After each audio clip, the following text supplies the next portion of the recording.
تو خوب سمجھ لو آپ کو اللہ نے جو اسلام دیا ہے نا, اللہ کی قسم اس سے بڑی نعمت آپ کے پاس نہیں ہے. اسلام آپ کو گائیڈ کرتا ہے.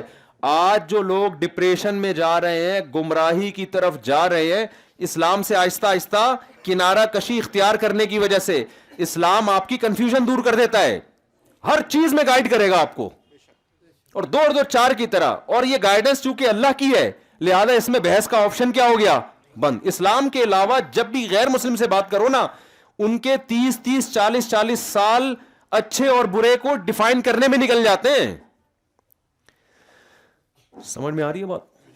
یہ سمجھانا نا کہ اچھا عقل سے اگر فیصلہ کرنا شروع کر دو, زندگیاں برباد ہو جائیں گی, ختم ہو جائیں گی. آپ یہ فیصلہ ہی نہیں کر سکتے کہ اچھا کیا ہے اور برا کیا ہے. ہر آدمی کا کرائیٹیریا اس میں کیا ہے. اب دیکھو, غیر مسلم کہتے ہیں زنا میں کوئی برائی نہیں ہے, لڑکی راضی لڑکا راضی, تو کیا ہے اس میں؟ ہم کہیں گے ولد الزنا, بچے پیدا ہوتے ہیں, تو کہہ رہے کیا ہو گیا, تو اس سے کیا ہوتا ہے, بچے تو ہے نا وہ, تو جو باپ ہے جو زانی ہے اسی کو باپ مان لو. ہم کہتے ہیں نہیں, بہت دفعہ زانی اپنے بچے کو باپ نہیں کہتا, اپنے آپ کو باپ نہیں مانتا, تو کہہ رہے ہیں کیا ہوا, سنگل مدر ہو گیا. وہ کیا ہو گیا بھائی, سنگل مدر. ہم کہتے ہیں اس سوسائٹی میں جب عورت کو تحفظ نہیں ملتا تو بعض دفعہ ماں بھی بچہ چھوڑ دیتی ہے, تو کہہ رہے کیا ہو گیا, ریاست پال لے گی. نہیں آئی بات, میرا خیال بات سن, تو اسٹیٹ پال لے گی. تو ہر سوال کا جواب ہے آپ کے پاس. وہ کہتے ہیں یار ہومو سیکسولیٹی کو پروموٹ, یہ تو نیچر کے خلاف ہے. کہہ رہے ہیں نیچر کیا ہوتا ہے بھائی, نیچر کیا ہوتا ہے, نیچر تو انسان خود بناتا ہے. او بھائی یہ برائی ہے, یہ گندا عمل ہے. ہمارے یہاں تو کوئی بولے تو لوگ اس کو گالیاں دیتے ہیں, تو کہہ رہے ہیں تمہارا کلچر ایسا ہے, ہمارا کلچر ایسا نہیں ہے. تو بتاؤ کہیں بریک لگے گی؟ کیا ہو گیا بھائی جان, کہیں لگے گی بریک؟ آپ کے بوڑھے ابا اما ہیں, اب وہ کہہ رہے ہیں بیٹا ہم نے, ماں کہہ رہی ہے میں نے تجھے بچپن میں دودھ پلایا, میں نے تیری پرورش کی, میں نے تجھے پال پوس کے بڑا کیا, اب تو مجھے گھر میں رکھ کے کھلائے گا بھی پلائے گا بھی.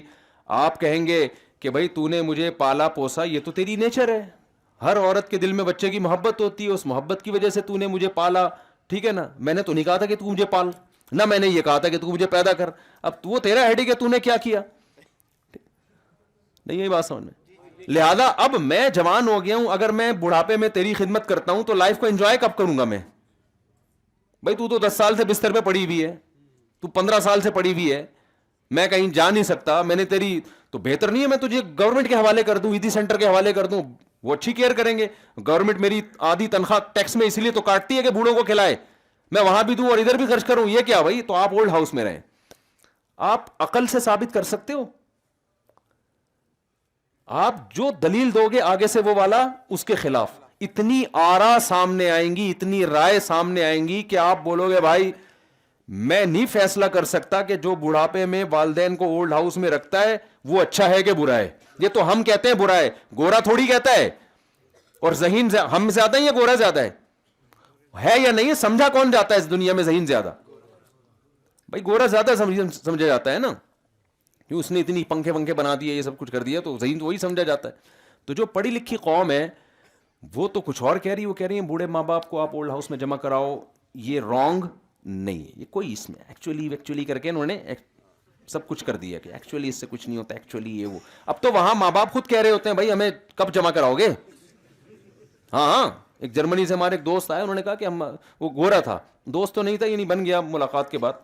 اس نے کہا, میں نے کہا آپ اولڈ ہاؤس میں تو نہیں جمع کرایا؟ انہوں نے کہا میری دادی نے خود بولا تھا بھائی مجھے اولڈ ہاؤس میں جمع کرا دو, کیوں تم لوگوں نے میری ٹینشن پالی ہوئی ہے. تو کہہ رہے ہیں وہ اپنی خوشی سے جانا چاہتی تھی, اس لیے ہم نے اپنی خوشی سے ان کو جمع کرا دیا. میں نے کہا بھائی ہماری سوسائٹی میں اگر اماں یا دادی یا نانی کہہ دیں نا اپنی خوشی سے مجھے ایدی سینٹر میں جمع کرا دو, اور ہم کرا دیں, تو اگلا جمعہ ہمارے لیے ممبر پہ بیٹھنا ممکن نہیں ہوگا. قوم اتنے جوتے مارے گی, بولے گی یا ممبر پہ بیٹھ کے تو داداؤں کے فضائل بیان کر رہا ہے اور اس کی اماں کہاں ہے, ایدی سینٹر میں. اماں کہے گی بھی نہیں, اور کہے گی بھی تو ہم غیرت زمین میں گڑ کے مر جائیں گے.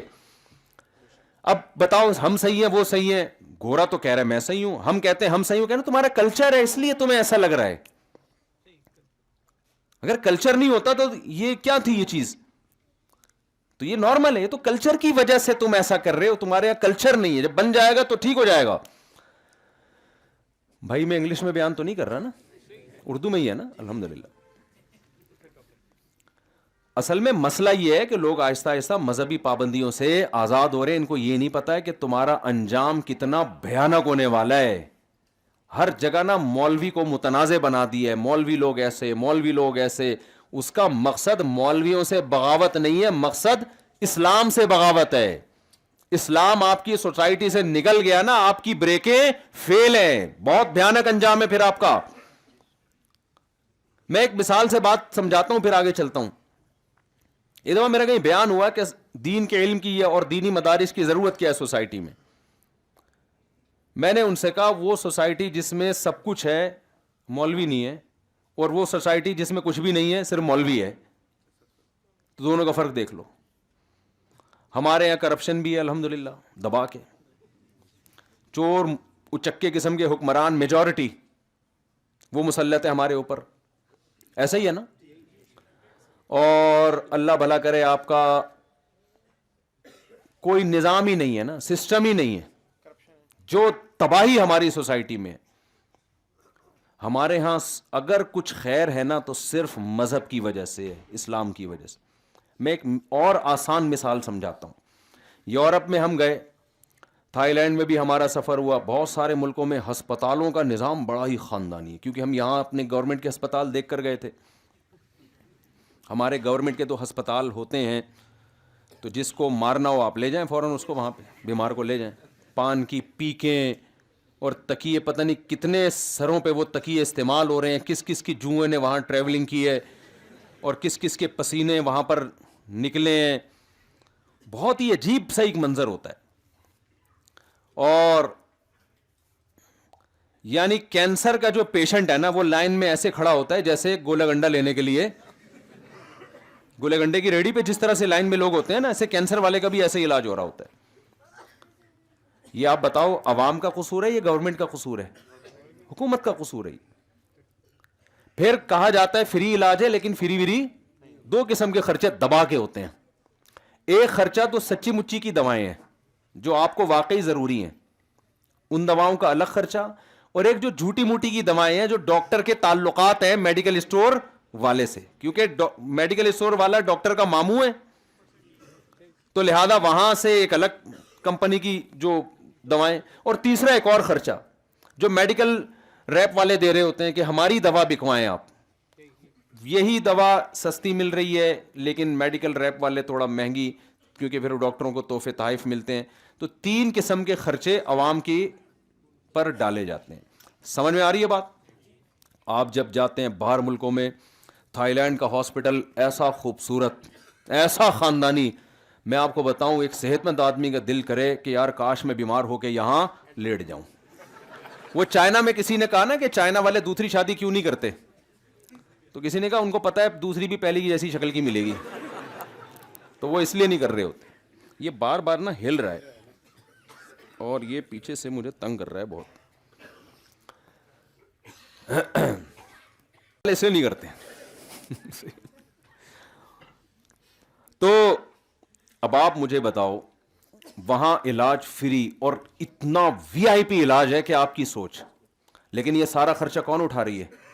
گورنمنٹ, پبلک نہیں. ہمارے ہاں گورنمنٹ کے ہسپتالوں میں چلے جاؤ, لیکن وہ آپ انڈس ہاسپٹل چلے جاؤ, آغا خان کے اسٹینڈرڈ کا علاج ہو رہا ہے, خرچہ سارا کون اٹھا رہی ہے؟ عوام, پبلک. سمجھ میں آ رہی ہے بات؟ اس سے کیا پتا چلا؟ ہماری حکومتیں کرپٹ ہیں, عوام اچھی ہے, ان کی عوام اتنی اچھی نہیں ہے, حکومتیں کیا ہیں؟ اچھی ہیں. تو جب آپ نیشن کو نیشن سے کمپیئر کرو گے نا تو پبلک کو پبلک سے کیا کرو, گورنمنٹ کو گورنمنٹ سے مت کیا کرو. تو یہ جو منظر لوگ وہاں جا کے دیکھتے ہیں نا بڑے دیوانے ہو جاتے ہیں, اور کتنے اچھے لوگ ہیں, کتنے اچھے لوگ ہیں. او بھائی ہمارے ہاں زیادہ اچھے لوگ ہیں. ہمارے یہاں پبلک ایسے اسپتال چلا لیتی ہے, کروڑوں کروڑوں روپے کا روز کا بجٹ ہے انڈس ہاسپٹل کا, اور جو دینی مدارس کو دینے والے ہیں وہ جا کے دیکھ لو, لاکھوں لاکھوں روپے کا روز کا بجٹ. کوئی انگریز, معذرت کے ساتھ انگریز میرا بیان سن رہا ہو تو پیشگی معذرت, انگریز کا باپ بھی ایسا کوئی ادارہ چلا کے دکھا دے جس کا روزانہ اتنا خرچہ ہو اور گورنمنٹ ایک ڈھیلا نہ دے رہی ہو. اور ہمارے یہاں ہزاروں مدرسے چل رہے ہیں اس طریقے سے. تو